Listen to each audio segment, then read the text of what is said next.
پیارے بچوں، آج ہمارا موضوع ہے گوتم بدھ۔ تو اس سے پہلے ہم نے اسی لیسن میں گوتم بدھ کی پیدائش اور اس کی زندگی کے حالات وغیرہ پر جانکاری حاصل کی تھی۔ تو آج ہم یہ جاننے کی کوشش کریں گے کہ گوتم بدھ جس حقیقت کو جاننا چاہتے تھے اس حقیقت میں کتنے کامیاب ہوئے اور وہ حقیقت انہوں نے کیسے حاصل کی۔ آپ نکالیں صفحہ نمبر 84 یعنی 84۔ اس سے پہلے ہم نے یہ پڑھا تھا کہ ایک درخت کے نیچے بیٹھ کر اسے ایک حقیقت آشکارا ہوئی تو اس نے دنیاوی زندگی کو چھوڑ کر بدھ بن گئے۔ زندگی کے باقی 45 برس انہوں نے شمالی ہندوستان میں سفر کرنے میں گزارے۔ اب اس نے اپنے جاہ و جلال، عیش و عشرت، شہزادگی کی زندگی اس نے ترک کر دی۔ تو پھر بقیہ 35 سال 35 سال کی عمر میں اس نے دنیاوی زندگی میں گھر بار چھوڑ دیا، بچے چھوڑ دیے اور حقیقت کی تلاش میں چلے گئے۔ تو اس کے بعد 45 برس وہ شمالی ہندوستان میں سفر میں گزارے۔ انہوں نے وہ ان لوگوں کے سامنے اپنے خیالات کا پرچار کرتے جو انہیں سننے آتے تھے۔ اب اس کے سامنے ایک حقیقت آشکارا ہوئی کہ انسان کو تسلی کیسے آئے گی، انسان کو آرام کیسے آئے گا جبکہ ہر ایک انسان مصیبت میں ہے۔ حقیقت کیا ہے زندگی کی؟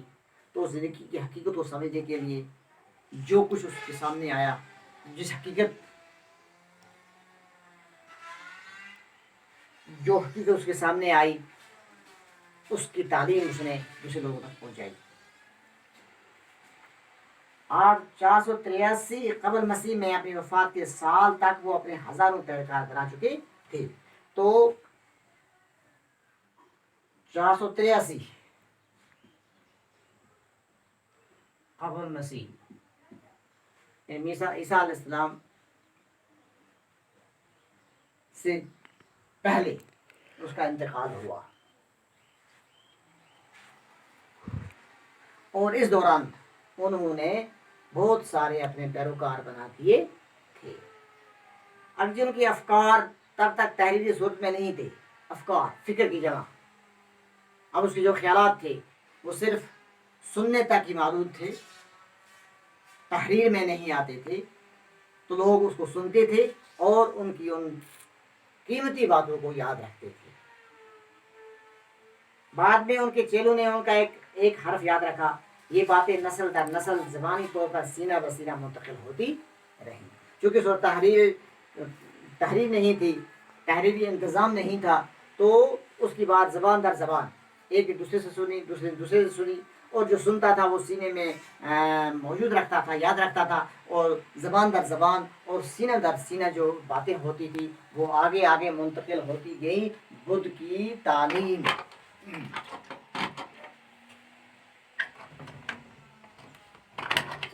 بدھ کی بنیادی تعلیمات کو بدھو کے الفاظ میں 4 اعلیٰ سچائیاں،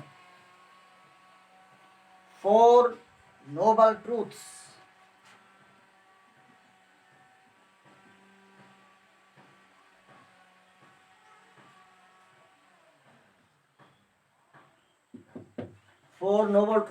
یعنی 4 اعلیٰ سچائیاں۔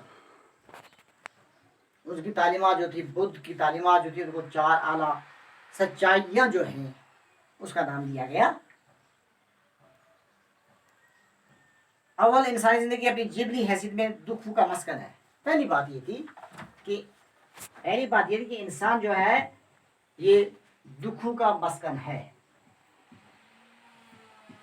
دکھوں کا مسکن ہے، جبری طور، فطری طور۔ یہ انسان قدرتی طور پر، بناوٹی طور پر جو اللہ نے بنایا ہے، تو اس انسان کا جو وجود ہے وہ دکھوں کا مسکن ہے. یہ جبری طور پر یہ انسان جو ہے یہ دکھوں کا مسکن ہے. یہ اللہ تعالیٰ نے ان کو پیدا کیا ہے اور دکھ درد بیماری وغیرہ سب کچھ وہ اس کے ساتھ ساتھ رکھے ہوئے ہیں. دکھوں کی وجہ خواہشات کا ہونا ہے. اب پہلی بات یہ ہے. اب دوسری وجہ یہ دکھ جو ہے یہ کیوں ہوتے ہیں؟ خواہشات. پہلی بات جو ہے وہ ہے فور نوبل ٹروتس میں پہلی بات یہ ہے کہ انسان کا جو وجود ہے یہ جبری طور دکھوں کا مسکن ہے. دوسری بات تعلیم اس کی یہ ہے کہ یہ دکھ جو ہیں یہ آتے کیوں ہیں، ان کا وجود کیوں ظاہر ہوتا ہے، تو یہ خواہشات کی وجہ سے. یعنی دو دکھوں کی وجہ خواہشات کا ہونا، خواہشات کا ہونا، خواہشات کا ہونا. جب انسان کوئی خواہش ہوتی ہے تو وہ خواہش پورا کرتے کرتے انسان کو تکلیف ہوتی ہے. سوم خواہشات کو پیدا ہونے سے روکا جا سکتا ہے. اسے اصطلاح میں نروان کہا جاتا ہے. اس کے لغوی معنی پھٹ پڑنے یا ترسی کرنے کی. سوم یہ ہے ان کی تعلیم کہ خواہشات کو روکا جا سکتا ہے. خواہشات کو روکا جا سکتا ہے. فور نوبل ٹروتھ جو ہے ان میں سے پہلا یہ ہے کہ دکھوں کا مسکن خواہشات کا ہونا اور خواہشات کو روکا جا سکتا ہے. اب اسی اصطلاحات میں نروان کہا جاتا ہے. اب اس کو اصطلاحات میں نروان کہا جاتا ہے.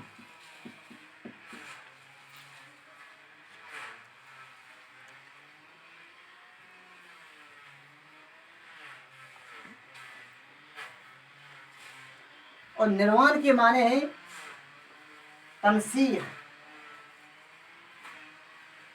نروان کے معنی ہے تنسیخ یعنی چھوڑ دینا.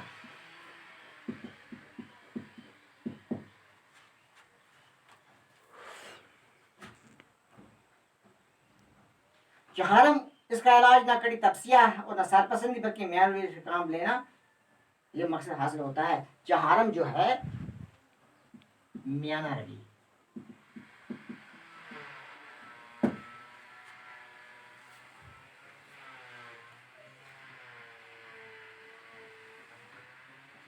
کڑی تپسیہ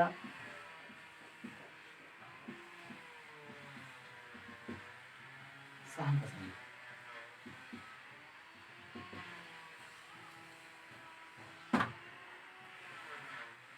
تو پیارے بچوں، مہاتما بدھ یعنی گوتم بدھ کی تعلیمات کیا ہیں جن کو فور نوبل ٹروتھس کہا جاتا ہے، 4 سچائیاں. تو ان 4 سچائیوں میں گوتم بدھ کہتے ہیں کہ انسان کا وجود جو ہے یہ دکھوں کا مسکن ہے، مگر یہ جبری طور پر ہے، یہ انسان کے ہاتھ میں نہیں ہے. دوسری یہ کہ یہ دکھوں کا مسکن کیوں ہوتا ہے، دکھ کیسے اس کے پاس آتے ہیں، کیونکہ انسان کے اندر خواہشات ہیں اور یہ خواہشات وہ پورا کرنے کے لیے کبھی کبھی غلط کام بھی کرتا ہے جس سے اسے تکلیف پہنچتی ہے. نمبر 3 یہ خواہشات جو ہیں ان کو روکا جا سکتا ہے. یعنی غلط خواہشات نہیں کرنے، صحیح خواہشات جو ہیں ان کو اپنے قابو میں لانا ہے تو خواہشات کو روکا بھی جا سکتا ہے. اور نمبر 3 جو ہے اس کے لیے اس کو یہ کیسے ہو سکتا ہے، یہ نروان حاصل کرنے سے ہو سکتا ہے. اب یہ خواہشات کو روکنے کے لیے کون سے طریقے ہیں؟ اب انسان کے پاس بہت ساری باتیں ہیں. کڑی تپسیہ ہے، سہل پسندی ہے اور میانہ روی ہے. کڑی تپسیہ مانے وجود کو تکلیف پہنچانے والی تپسیہ. سہل پسندی یعنی انسان اپنے آپ کو کیا کام کرے، کبھی ہر بات کو سستا چھوڑ دے. اور تیسرا ہے میانہ روی.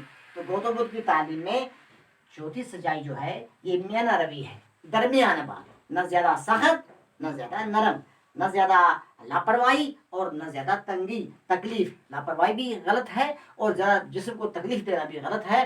آپ گوتم بدھ کہتے ہیں کہ اس کا تیسرا درمیانہ راستہ جو ہے انسان کو حقیقت میں پہنچنے کے لیے، اپنے وجود کو صحیح سالم بنانے کے لیے، وہ ہے میانہ روی. درمیانہ راستہ جو ہے وہ اختیار کیا جائے. 4 چیزیں ہیں: دکھوں کا مسکن، خواہشات کو روکا جا سکتا ہے اور یہ میانہ روی سے روکا جا سکتا تو پیارے بچوں یہ چند باتیں جو اس کی تعلیم کے ساتھ منسلک ہے، مجھے امید ہے کہ آپ کو اچھی طرح سے اپنے سنا بھی ہے اور اچھی طرح سے آپ یاد رکھیں. شکریہ.